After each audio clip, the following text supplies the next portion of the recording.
నమస్తే సార్. శ్రీమాత్రే నమః. వృశ్చిక రాశి వారికి మే నెలలో ఎలాంటి ఫలితాలు ఉండబోతున్నాయి సార్? పర్టికులర్గా మే మాసంలో వృశ్చిక రాశి వారు సంతానం కోసం ప్రయత్నం చేసేవారు కొంచెం రాజకీయంగా కొంతవరకు ఏదో బ్యాడ్ ఇది కొంచెం మీ మీద అంటే ఈ వృశ్చిక రాశి వారి మీద పడుతూ ఉంటుంది, అదొకటి చూసుకోవాలి. వీరికి ఆర్థికంగా ఎలా ఉండబోతుంది సార్? ఫైనాన్షియల్గా చూసుకుంటే వీళ్ళకి స్వదేశం కంటే విదేశాల నుంచి ధనం రావడం కానివ్వండి, విదేశీ ప్రయత్నాల ద్వారా ధనం, ఇంపోర్ట్ ఎక్స్పోర్ట్ ద్వారా, ఇట్లాంటి వాటి ద్వారా మంచి ధనయోగం ఉంది. అండ్ గవర్నమెంట్ రిలేటెడ్ వాటి ద్వారా వీరికి ప్రాపర్టీస్ కానివ్వండి, అలానే ఎడ్యుకేషన్లో ఎలాంటి ఫలితాలు ఉండబోతుంది? స్లో మూమెంట్ ఉంటుందమ్మా. బికాజ్ ఆఫ్ 4th హౌస్లో శని భగవానుడు ఉన్నాడు కదా. సాటర్న్ ఏంటంటే స్లో మూవింగ్ ప్లానెట్ అంటారు. అందుకని ఏమిటి, వీళ్ళకి కొంచెం ఇప్పుడు రైతులు ఉన్నారు, ప్రాపర్టీ మీదే వాళ్ళు బతకాలి. సో వేసిన పంట యొక్క రిజల్ట్ రావడం లేట్ రావడం, వాళ్ళు ఏదైనా అమ్ముదామంటే కొంచెం తొందరగా దొరకకపోవడం. అలాగే రియల్ ఎస్టేట్ వాళ్ళకి కూడా ఇప్పుడు అసర్ట్స్ మీదే కదా వాళ్ళదంతా కూడా. అసర్ట్స్ మీద ఉండే వాళ్ళకి కొంచెం స్లో మూమెంట్ ఉండడం వృశ్చికం వారికి చూపిస్తుంది పర్టికులర్గా. బట్ ఎడ్యుకేషన్ విషయంలో కూడా ఏంటంటే బయటికి వెళ్ళి చదువుకునే వారికి మాత్రం బాగానే ఉంటుంది. బట్ ఇక్కడ లోకల్గా చదువుకునేటువంటి వారికి మాత్రం కొంచెం ఆ ఎడ్యుకేషన్ మీద ఇంట్రెస్ట్ అనేది తగ్గుతూ ఉంటుంది సాటర్న్ వల్ల. ఆరోగ్యపరంగా ఎలా ఉండబోతుంది సార్? ఆరోగ్యపరంగా కనుక చూసుకుంటే కొంతమందికి ఈ కాళ్ళ భాగం లాగుతుంటుంది చూసారా, శని కాళ్ళ కారకుడు సహజంగా లాగడము. సో అందుకని ఏం చేయాలంటే వీరు మాణిక్య మకుటాకార జానుద్వయ విరాజితాయ నమః అనేటువంటి నామము, లేదా ఇంద్రగోప పరిక్షిప్త స్మరతూనా భజంగికాయ నమః అనేటువంటిది బ్రహ్మాండంగా పనిచేస్తుంది వీరికి. వీరికి జాబ్ కానివ్వండి, అలానే బిజినెస్ పరంగా ఎలాంటి ఫలితాలు ఉండబోతున్నాయి సార్? బిజినెస్ పరంగా అండ్ జాబ్ పరంగా తీసుకుంటే జాబ్ పరంగా చాలా బాగుంది. బికాజ్ ఆఫ్ సన్ తన ఎగ్జాల్టెడ్ పొజిషన్ అండ్ తన రాశి నుంచి దశమ స్థానంలో ఉన్నాడు. సో ఈ ఫస్ట్ వీక్ ఏదైతే ఉందో, ఫస్ట్ 2 వీక్స్ ఏవైతే ఉన్నాయో 14th వరకు ప్రమోషన్స్ రావడానికి అండ్ శత్రువుపై జయానికి అండ్ గవర్నమెంట్ రిలేటెడ్ సంబంధించిన ఉద్యోగం కోసం ప్రయత్నం చేస్తుంటే ఆ ప్రయత్నానికి బాగా సపోర్టివ్గా ఉంది. ఎప్పుడైతే మీకు 14th దాటుతుందో, 14th 15th మే దాటుతుందో, అక్కడ గవర్నమెంట్ జాబ్స్కి అక్కడ కూడా చాలా బాగుంటుంది చెప్పాలంటే. చాలామంది గవర్నమెంట్ జాబ్స్ కోసం కొన్ని ట్రైనింగ్స్ అవి తీసుకుంటూ ఉంటారు, లేదా అప్లై చేస్తూ ఉంటారు. ఈ పర్టికులర్ మంత్ మంచి ఫలితం ఇస్తుంది. మ్యారేజ్కి సంబంధించి ఎటువంటి ఫలితాలు ఉండబోతున్నాయి సార్?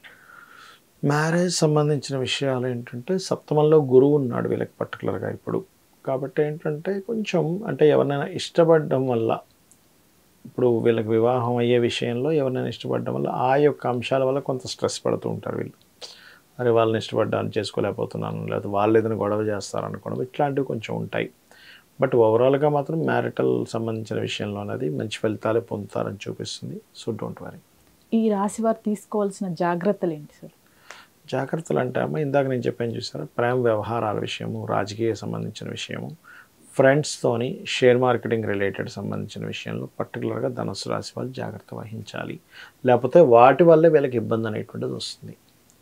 ఈ రాశి వారు చేసుకోవాల్సిన పరిహారాలు ఏంటి సార్? ముఖ్యంగా దుర్గా మరియు నరసింహస్వామి అష్టోత్తరాలు చదువుకోవడము, గోవులకి క్యారెట్లు అండ్ బెల్లము తినిపించడము, ఇవి ఎక్కువగా చేస్తుండాలి. రాహుకాల సమయంలో కుజరాహులకి దీపం పెడితే కూడా వీళ్ళకు ఉండేటువంటి ఇబ్బంది అనేటువంటి తగ్గుతుంది. ఈ రాశి వారు ఇవి కాకుండా సార్ ఇంకా ఈ నెలలో ఇది కాకుండా ఇంకా చేసుకోవాల్సినవి కానీ ఏమైనా ఉన్నాయా? అంటే ఒకటే అమ్మ, మెయిన్గా మనము గోచార ఫలితాలతో పాటు జన్మజాతకం కూడా చూసుకోవాలి ఎప్పుడు కూడా. పర్టికులర్గా ఏంటంటే ఒక వ్యక్తి మనం కేవలం జాతకం చూసి వ్యక్తి ఇలా ఉంటాడని చెప్పొచ్చు. జ్యోతిష్శాస్త్రం యొక్క గొప్పతనం అంటే లగ్నం బేస్ మీద ఉంటుంది. ఆ వ్యక్తి ఏ లగ్నం ఉన్నప్పుడు జన్మించాడు, ఆ లగ్నాధిపతి ఉన్న స్థితిని బట్టి వాళ్ళ లైఫ్ ఉంటుంది. అంటే బాగా కోపంగా ఉంటాడా, గొడవలు పడుతూ ఉంటాడా, ప్రశాంతంగా ఉంటాడా, ఎక్కువగా తిరుగుతాడా, లేకపోతే ఎక్కువ బిజినెస్ లైన్లోనే ఎక్కువగా ఆలోచిస్తూ ఉంటాడా, లేకపోతే ఎక్కువ ఎంజాయ్ చేస్తాడా అని ఎవ్రీథింగ్ ఉంటాయి. కాబట్టి లగ్నం ఎక్కడ ఉంది, అసలు మీ లగ్నాధిపతి ఎలా ఉన్నాడో దాన్ని బట్టి అది ఏదైనా పాపకత్తెరలో ఉంటే దాన్ని సెట్ చేసుకోవడం కూడా వీళ్ళ లైఫ్ బాగుంటుంది, అంటే మీ పర్సనల్ చార్ట్లో. అలా కాకుండా కొంతమందికి ఫైనాన్షియల్ ప్లానెట్ బాగోదు వాళ్ళ జన్మజాతకంలో, పర్సనల్ చార్ట్లో. సో అప్పుడు ఆ ఫైనాన్స్ ఇచ్చే ప్లానెట్ ఏది, అసలు చాలామందికి తెలియని విషయం, ఎందుకు ఇబ్బంది పడుతుంటారంటే వీళ్ళకి ఫైనాన్స్ ఇచ్చే గ్రహం ఒకటవుతుంది, వీళ్ళు ఇంకోవైపు ప్రయత్నం చేస్తూ ఉంటారు. అంటే సింపుల్గా చెప్పాలంటే వీళ్ళకి మెడికల్ దాంట్లో ఉందనుకోండి, వీళ్ళు మెడికల్ రిలేటెడ్ ఏం చేసినా కలిసి వస్తుంది. వీళ్ళు తెలియక ఏం చేస్తారంటే మెడికల్ సైడ్ కాకుండా ఇంకోటి ఏదో ఈ కార్ షోరూమ్ పెట్టుకోవడమనో లేకపోతే ఇంకోటి ఏదో బిజినెస్ చేస్తూ ఉంటారు. వీళ్ళకి కలిసి రాదు. అరే ఇన్ని తెలివితేటలు ఉన్నాయి నాకు, చాలా తెలివి తక్కువ ఉన్నవాడు సంపాదిస్తున్నాడు, నేను సంపాదించలేకపోతున్నాను, ఫ్రస్ట్రేట్ అవుతూ ఉంటారు. ఎందుకు అంటే యోగం ఒక దగ్గర ఉంటే ఇంకో పని చేస్తున్నాం మనం. అంటే వాటర్ ఇప్పుడు ఒక స్థలం ఉంది, వాటర్ అక్కడ పడుతుంది, తీసుకొచ్చి ఇక్కడ బోర్ వేస్తున్నాం, వాటర్ ఎక్కడి నుంచి వస్తుంది? రాదు కదా.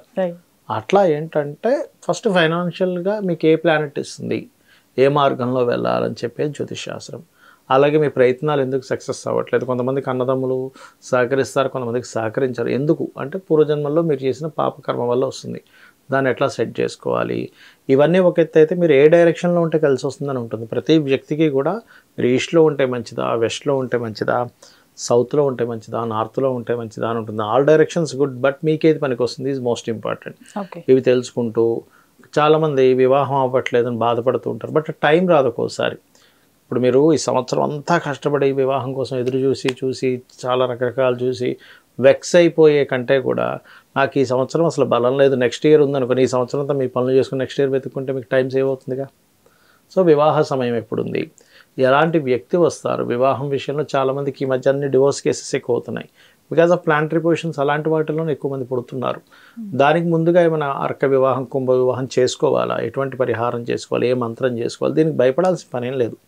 లలితా సహస్రనామాలో చక్కగా మనకి ఓం కామేశబద్ధ మాంగళ్య సూత్ర శోభిత కందరాయ నమః చేసుకున్నాను అనుకోండి, చక్కగా సెటిల్ అవుతుంది వివాహం విషయంలో. అలాగే జాబ్ గురించి బాధపడుతూ ఉంటారు, జాబ్ సెటిల్ అవ్వట్లేదని, దానికి కూడా చక్కగా మీరు మాణిక్య మకుటాకార జానుద్వయ విరాజితాయ నమః చేసుకోవచ్చు. లేదా ఓం శ్రీమాత శ్రీ మహారాజ్ని శ్రీమత్ సింహాసనేశ్వరి నమః చేసుకోవచ్చు. చేసుకుని హ్యాపీగా మీరు సక్సెస్ అవ్వచ్చు. ఎక్కడా కూడా శాస్త్రము నీది ఇలా ఉంది ఇలాగే అవుతుంది అనడానికైతే శాస్త్రం అక్కర్లేదు. నీకు ఇలా ఉన్నందుకు నువ్వు ఎలా సెట్ చేసుకుంటావు అని చెప్పడానికి శాస్త్రం. వైద్య రంగం కూడా అంతే కదమ్మా. నీకు జ్వరం వచ్చిందంటే నీకు జ్వరం వచ్చింది చెప్పడానికి కాదు, జ్వరం ఎలా తగ్గుతుందో చెప్పడానికి వైద్య రంగం. అట్లాగే ఈ శాస్త్రం కూడా నువ్వు ఎందుకు ఇబ్బంది పడుతున్నావు, నీ పాస్ట్ లైఫ్లో చేసిన కర్మ ఏమిటి, సో ఇక్కడ నువ్వు ఏం చేసుకుంటే నువ్వు దీన్ని అధిగమిస్తావు. జాబా, బిజినెస్సా, విదేశానికి వెళ్ళడమా, లేకపోతే కొన్ని అప్పుల్లో ఉంటే నువ్వు ఎలా బయటపడాలి. చాలామంది వాళ్ళ రేపంతా అప్పులే.